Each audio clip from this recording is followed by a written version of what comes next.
Hello programmers, welcome to my channel Tarun sir. So guys, in this video we will learn about parameter passing techniques or argument passing techniques in Java. So guys, आइए start करते हैं। बेचारा Hindi medium वाले बच्चे डर गए थे आज सर को क्या हो गया पता नहीं। सो हिंदी इंग्लिश मिक्स ही चलेगा अपना, जैसा कि आप सभी को पता ही है। Everybody knows that I always teach in Hindi English mixed mode. So guys, let's see कि क्या है आर्ग्यूमेंट पासिंग टेक्निक्स हमारे पास। अभी अंग्रेजी हमको आती नहीं है ढंग से, इसलिए हम हिंदी में ही पढ़ा देते हैं और इंग्लिश जो है वो नोट्स के लिए यूज़ कर लेते हैं। So let's see argument passing techniques in Java. So guys पहले थोड़ी सी हम बात कर लेते हैं, like C and C plus plus से जो लोग आए हैं उन्हें ज़्यादा कन्फ्यूज़न हो सकता है, और जो बेचारे सीधा जावा में आए हैं तो उन्हें इस चीज़ में कन्फ्यूज़न आई थिंक नहीं होगा, उनके लिए इजी रहेगा समझना।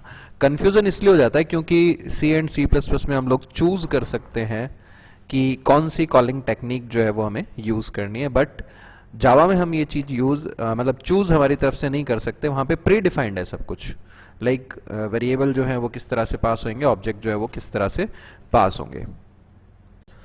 सो गाइज दो मेथड है हमारे पास आर्ग्यूमेंट पासिंग के, लेकिन दोनों फिक्स्ड हैं, हम हमारी मर्जी से चेंज नहीं कर सकते। Like so we have following two argument passing mechanisms in Java. First one is argument passing by value and second one is argument passing by reference. So guys the variables or primitive type values are always passed by value in Java. जब भी हम variables को पास कर रहे हैं या primary data type की value directly पास कर रहे हैं फंक्शन पे, तो वो हमेशा बाय वैल्यू ही पास होती है।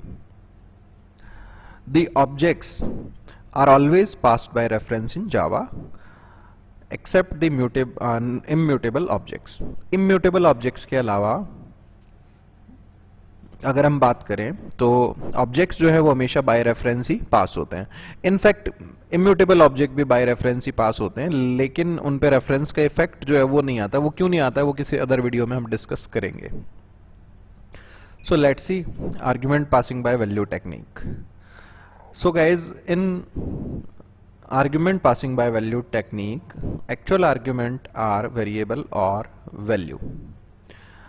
जो argument passing by value technique है, इसमें जब हम फंक्शन को कॉल कर रहे हैं तो जो आर्ग्यूमेंट हम पास करेंगे वो वेरिएबल या कांस्टेंट वैल्यू हो सकते हैं। Formal arguments are variable. Argument passing by value में फॉर्मल आर्ग्यूमेंट वेरिएबल ही होंगे। When we call the function, the value of actual argument is copied into the formal argument. जब हम फंक्शन को कॉल करेंगे उस टाइम पे argument passing by value technique में या कॉल बाय वैल्यू टेक्निक में एक्चुअल आर्ग्यूमेंट जो है उनकी कॉपी जो है वो जाकर के फॉर्मल आर्ग्यूमेंट में स्टोर होती है। यानी एक्चुअल आर्ग्यूमेंट और फॉर्मल आर्ग्यूमेंट की एक्चुअल जो मेमोरी लोकेशंस हैं वो अलग अलग होती हैं, वो सेम लोकेशन को डिनोट नहीं करते। If we make any change in formal argument then actual argument is not affected. अगर हमने फॉर्मल आर्ग्यूमेंट में कुछ भी चेंज किया argument passing by value technique में, देन एक्चुअल आर्ग्यूमेंट पे उसका कोई इफेक्ट नहीं जाता है। सो गाइज आइए एक बार इसको एक कोड से भी समझ लेते हैं। लेट्स सी, सबलाइम टेक्स्ट में शुरू करता हूँ एंड यहाँ पे YT फोल्डर पे मैंने क्लिक किया एंड एक फाइल सेव कर दी, call by value demo dot Java. Call by value technique को हम प्रदर्शित करेंगे यहाँ पे। सो मैंने एक क्लास बना दी कॉल बाय वैल्यू डेमो नाम से। इसमें हमने बनाया मेन फंक्शन और एक हमने बना दिया स्टैटिक वाइड चेंज नाम का कोई मेथड, जिसमें हमने एक इंटीजर वैल्यू बनाई n।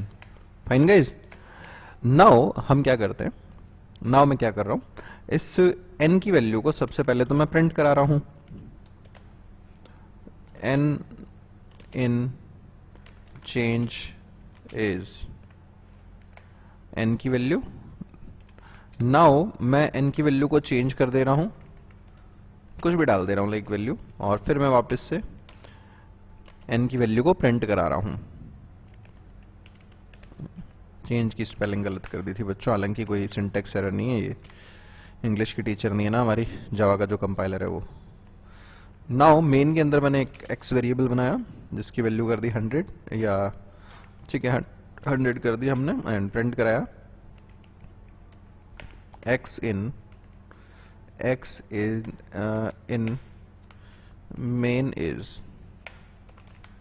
एंड मैंने यहाँ पे x को प्रिंट करवा दिया। इसके बाद मैंने चेंज फंक्शन कॉल किया, x को एज ए पैरामीटर यहाँ से भेजा, एज ए आर्ग्यूमेंट भेजा यहाँ से। सो x इज एक्चुअल आर्ग्यूमेंट,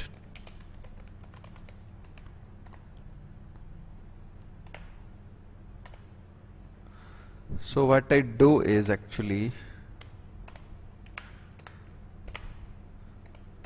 यहाँ मैंने वापस से प्रिंट करा दिया मेन में x की वैल्यू को चेंज कॉल होने के बाद में, यहाँ पे भी in कर देते हैं ये बच्चों। So how it will work मैं पहले ही समझा देता हूँ, ड्राई रन करा लेते हैं और उसके बाद में हम लोग जो है क्या करेंगे, इसको ड्राई रन के बाद में हम एग्जीक्यूट भी कर लेंगे।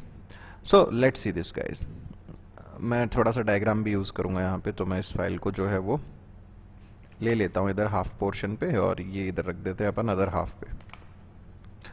सो गाइस यहाँ हो क्या रहा है, लेट्स सी गाइस, यहाँ क्या हो रहा है वो समझते हैं। सो सबसे पहले हमारा मेन फंक्शन बना, ठीक है। सो गाइस यहाँ पे ये मैंने कहा ये मेरा मेन का ब्लॉक बन गया है भाई।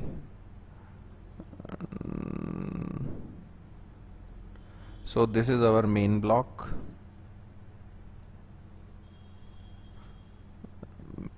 मेन का मेमोरी स्टैक है ये हमारा बन गया क्या, change. So this is change right. यहां हमारा x एक वेरिएबल बना है जिसकी वैल्यू है हमारे पास 100,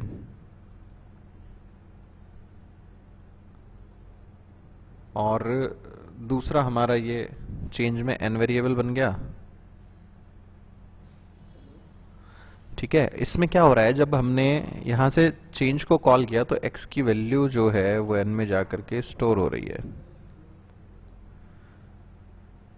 ठीक है। लाइक n की लोकेशन अलग है, x की अलग है। सो यहाँ पे क्या आ गया अपने पास इनिशियली 100 जब कॉल हुआ, लेकिन अब इसको जब मैं चेंज करूंगा ना n को, तो x पे कोई इफेक्ट नहीं जाएगा। क्यों? क्योंकि आप डायग्राम से समझ सकते हो x एक अलग वेरिएबल है, n एक अलग वेरिएबल है, ठीक है गाइस। सो अब देखो, ये तो डायग्राम से मैंने समझा दिया, अब ड्राई रन से बता देता हूँ कोड। सबसे पहले मेन में आएगा x की वैल्यू 100, x को हमने प्रिंट कराया, x इन मेन इज 100, ये आ जाएगा। देन चेंज कॉल किया, x की वैल्यू भेजी यहाँ से हमने जो n में जाके स्टोर होगी, n 100 हो गया। So x in main is 100 के बाद लिखा हुआ आएगा n in change is 100।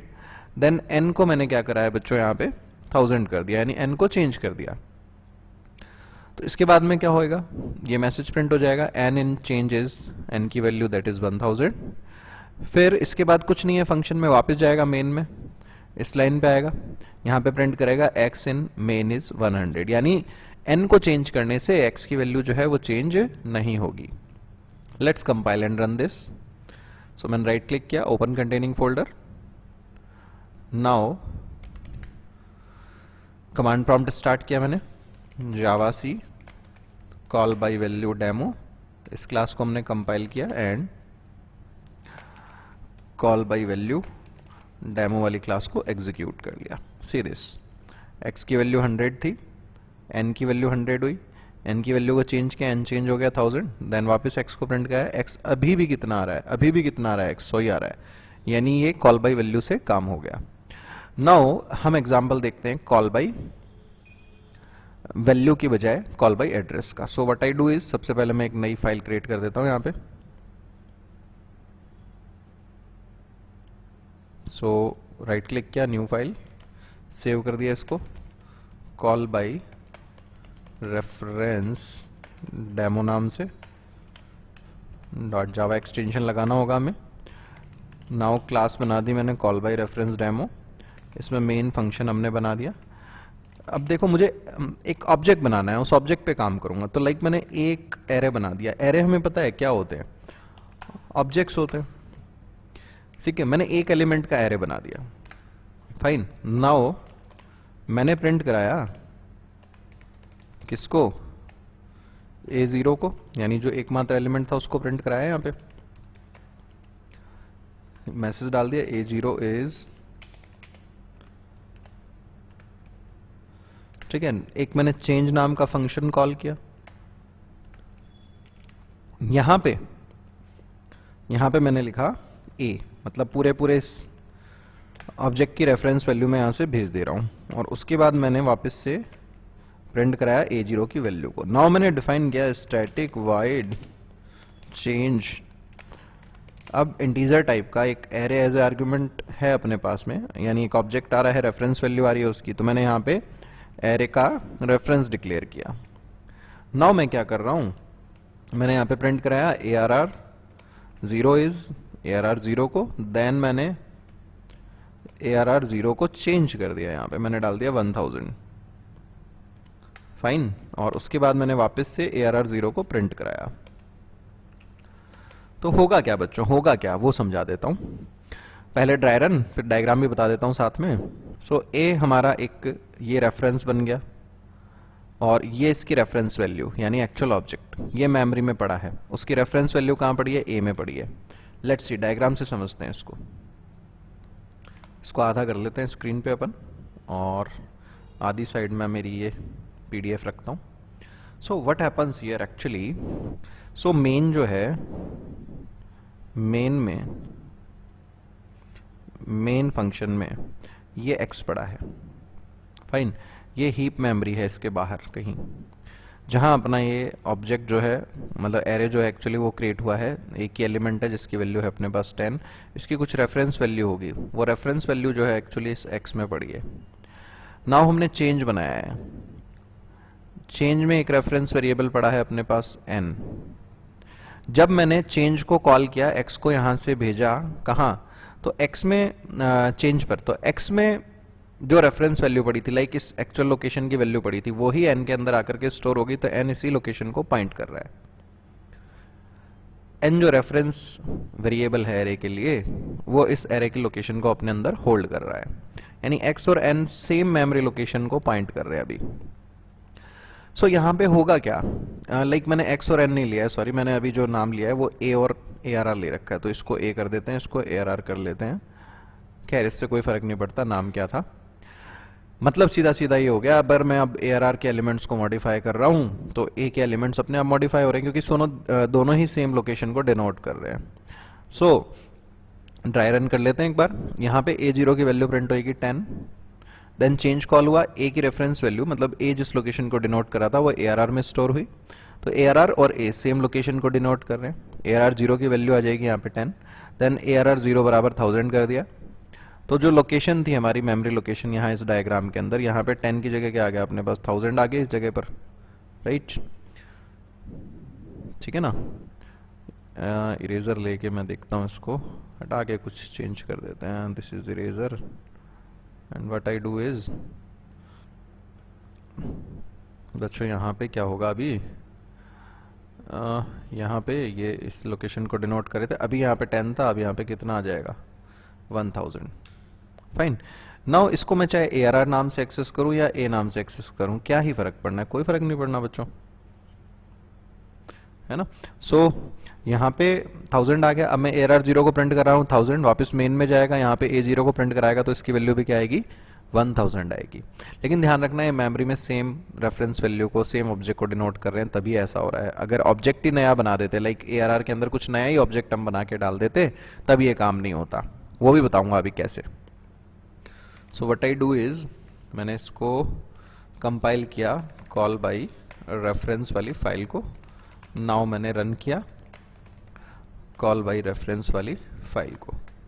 Let's see, A0 is 10, ARR 0 is 10, ARR 0 is 1000, A0 is 1000, change हुआ। अब मैंने क्या कहा, अगर मैं नया ऑब्जेक्ट बना देता, फॉर एग्जाम्पल भाई यहाँ पे क्या हुआ था, यहां तक का ये काम हुआ था, देखो एक सेकेंड बच्चों,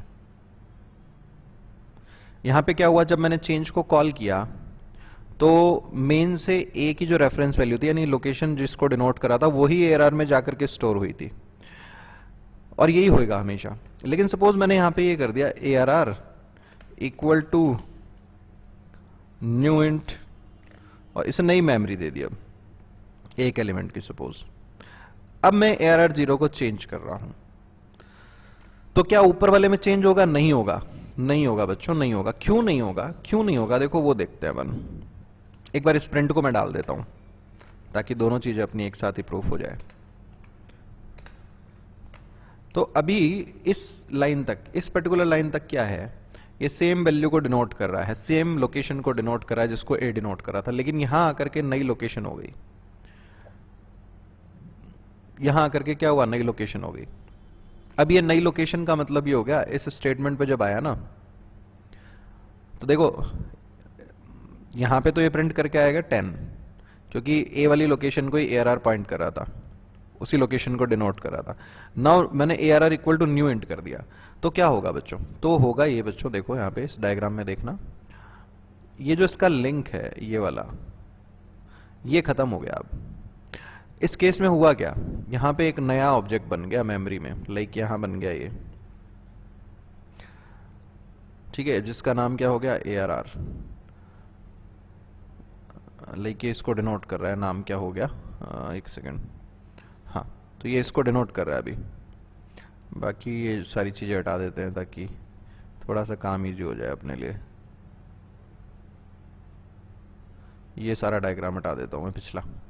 तो अब इस ARR पे बाय डिफॉल्ट हमें पता है, एरे बाय डिफॉल्ट किससे इनिशियलाइज होता है? हमेशा 0 से। तो इस पे वैल्यू क्या पड़ी? इनिशियली 0।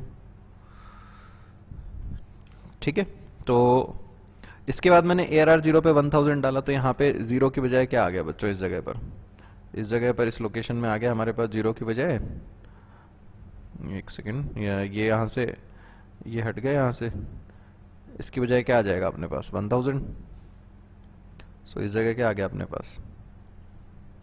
1000। लेकिन अब देखो इस ए की लोकेशन ही अलग है, इस ARR की लोकेशन अलग है। तो मेन में जब जाएंगे तो इस जगह पर ये जो लाइन है जो मैंने सेलेक्ट करी है अभी, लाइन नंबर 8, यहाँ पे A0 की वैल्यू क्या आएगी अभी? क्या यहाँ पे 1000 होगा? क्या नहीं होगा। यहाँ पे स्टिल क्या पड़ा होगा? 10 ही पड़ा होगा, 10 ही पड़ा होगा बच्चों यहाँ पे। तो ये 10 ही प्रिंट करेगा क्योंकि दोनों लोकेशन अलग अलग होगी वापस से। सो लेट्स सी, अब ड्राइवर बता देता हूँ। यहाँ पे जब प्रिंट करेंगे तो यहाँ पे वैल्यू आएगी 10, चेंज कॉल किया, ए का रेफरेंस ARR में आया, यहाँ पे ARR 0 को प्रिंट कराया, 10 आएगा। इसके बाद रेफरेंस खत्म कर दिया हमने, ए का जो रेफरेंस आया था ARR में उसको हटा दिया, नया रेफरेंस डाल दिया जिसमें इनिशियली वैल्यू 0 पड़ी है, एक एलिमेंट की मेमोरी दी है। नाउ उस 0th एलिमेंट पे 1000 डाल दिया, तो यहाँ पे प्रिंट करेगा ARR 0 इज 1000। बट जब मेन में वापस आएगा तो A0 की वैल्यू अभी भी क्या पड़ी होगी? 10 ही पड़ी होगी। Let's see this, let's see this guys. हमने इसे कंपाइल किया एंड नाउ हमने इसे एग्जीक्यूट कर दिया। So see this, A0 is 10, ARR 0 is 10, ARR 0 is 1000, A0 is 10। So guys, ये था हमारे पास जावा में call by value and call by reference का कॉन्सेप्ट। होप सो आप लोगों को समझ आया होगा। फिर भी कोई डाउट रह जाता है देन इस वीडियो पर कमेंट करें, मैं आपके डाउट को दूर करने की पूरी कोशिश करूंगा। गाइज, अगर आपको वीडियो अच्छा लगा तो आप अपने जूनियर्स के साथ, फ्रेंड्स के साथ मेरे चैनल को शेयर करें। साथ ही साथ आप मेरे चैनल को सब्सक्राइब एंड ज्वाइन भी करें ताकि मैं मोटिवेट हो सकूँ आपको ज़्यादा से ज़्यादा अच्छे वीडियोज़ देने के लिए। Once again thanks a lot guys, thank you.